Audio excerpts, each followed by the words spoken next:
Assalamualaikum warahmatullahi wabarakatuh. Semoga kita dalam keadaan sehat walafiat, tanpa kekurangan suatu apapun. Pada video kali ini, saya akan mereview pour pellet. Ya, ini yang saya review. Pour pellet. Kebetulan saya paling sering menggunakan Matahari Sakti atau LP untuk ikan lele. Tetapi kali ini yang saya review bukan produk pelletnya atau kualitas pelletnya. Kalau kualitas pelletnya ini bagus, saya paling sering menggunakan ini. Walaupun saya sudah banyak menggunakan berbagai jenis merek pellet lele, ya. Mulai dari Tongwei saya sudah pernah, kemudian Hiprofit 781 juga sudah, Havindo juga sudah, Fast sudah, kemudian Galaxy juga sudah, dan yang terakhir akhirnya saya memilih LP dari Mataram Sakti, ya, karena di samping proteinnya itu cukup untuk lele, yaitu 31% ke atas, juga harganya ini menurut saya yang paling masuk, ya, untuk di daerah saya, karena kemungkinan di daerah lain harganya akan berbeda. Nah, langsung saja yang saya review adalah nih kemasannya, kita lihat ya. Jadi untuk teman-teman semua itu hati-hati jika melihat nih informasi data pelletnya sudah tersobek seperti ini. Ini dilihat, sudah sobek kan. Waktu awal-awal beli dulu, ya, ini saya menganggap mungkin ini biasa, karena memang saat pengiriman kemudian bongkar muat barang sehingga ada kemungkinan ini tersobek secara tidak sengaja begitu. Saya berpikirnya seperti itu dulu, ya, husnudon saja gitu. Tetapi ada hal yang janggal yang hilang di sobekan ini, yaitu di kode expirednya atau kadaluarsa dari pellet ikan lele ini. Nah, dengan kondisi yang tersobek seperti ini, kita akan kesulitan untuk mengetahui ini expirednya sampai kapan, ya kan? Sehingga kalau kita tidak tahu expired dari pellet lele ini, ada kemungkinan bahwa pakan ini sudah kadaluarsa. Memang kadang ada beberapa agen pellet, ya, atau mungkin toko penjual pellet yang, maaf, ini agak curang, ya kan, sehingga kita harus berhati-hati sebagai pembeli, apalagi pembudidaya kelas kecil seperti saya ini. Ini akan sangat berpengaruh nanti pada kesehatan ikan lele gitu. Kalau ini pakan sudah kadaluarsa, tentu saja kondisinya sudah tidak maksimal itu.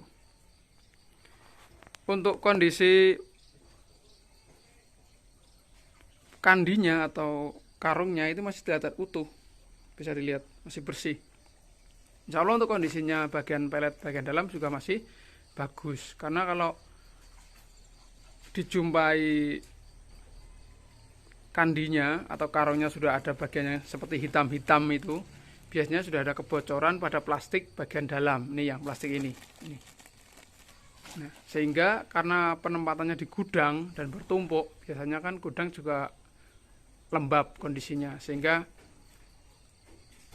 kadang kadar air sudah masuk ke dalam pellet ikan lele, sehingga bagian ikan lele itu berjamur dalamnya. Saya pernah dulu waktu belum jeli membelinya. Kalau sekarang saya sudah tak perhatikan semua dari, ya kan, informasi ini kadaluarsanya harus komplit, kemudian kondisi karungnya harus bersih seperti ini, tidak ada bercak hitam di bagian karungnya. Itu memperlihatkan bahwa bagian dalam juga tidak bersih, artinya sudah kotor, entah ada kemasukan air, dan yang paling parah adalah berjamur. Itu seperti itu. Nah, seperti ini. Karena kondisi untuk informasi kadaluarsa itu kalau masih utuh itu seperti ini harusnya. Nah, bisa dilihat ini. Ini utuh. Kita bisa lihat di sini jelas terlihat tanggal kadaluarsanya. Contoh seperti ini. Ini ada tanggal 15 bulan 9 tahun 2022, sehingga kita jelas. Diproduksi juga jelas seperti ini. Ini proteinnya minimal 32% ini. Ini yang dari Mataram Sakti atau LP. Tuh. Jadi harusnya seperti ini, ya. Jadi hindarilah saat membeli por pellet yang kondisi informasi kadaluarsanya sudah tidak utuh. Lihat, ini kan sudah tidak terlihat bagian sini. Di sini seperti ini. Nah, nih. Jadi sudah hilang di bagian kode kadaluarsa. Kenapa ini penting? Karena memang untuk kondisi por yang sudah kadaluarsa itu nanti bisa berakibat tidak bagus untuk lele. Biasanya pakan yang sudah kadaluarsa kan mengakibatkan gangguan pencernakan pada ikan lele. Ikan lele bisa menguning.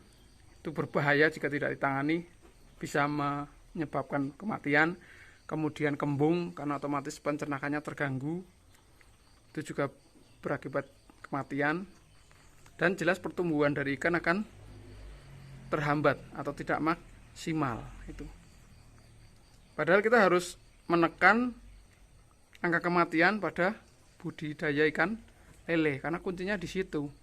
Kalau di situ tidak bisa ditekan, ya kita nggak akan bisa mendapatkan laba. Gitu. Dengan mampu menekan angka kematian dari ikan lele dan juga pertimbangan FCR-nya harus tepat, artinya kalau untuk pakan yang kita berikan ya minimal perbandingannya adalah 1:09, atau kalau bisa dapat 1:1. Artinya adalah 1 kilogram pakan ini harus menghasilkan 1 kilogram daging, seperti itu. Insya Allah masih dapat. Tuh. Nah, itu untuk beberapa pesan dari saya, ya, biar kita bisa berhati-hati di pembelian pakan, ya. Jeli, karena kita yang masih budidaya kecil itu akan sangat berpengaruh dan vital, karena biaya pakan itu besar sekali, hampir 80% itu.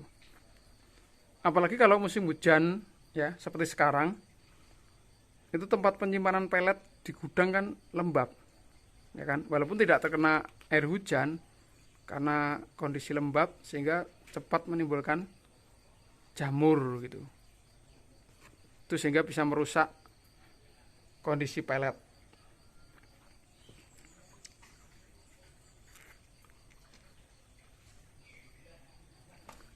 Kalau untuk pakan dari LP ini kondisinya seperti ini. Ini yang main 1. Nih. Ini kolam saya ada 6, itu ada 1, 2, 3, 4, di sana ada 2. Kemudian yang di kolam tanah ada 2 juga sama. Ini usaha kecil-kecilan di rumah.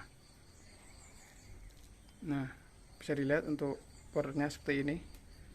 Masih bagus, ya.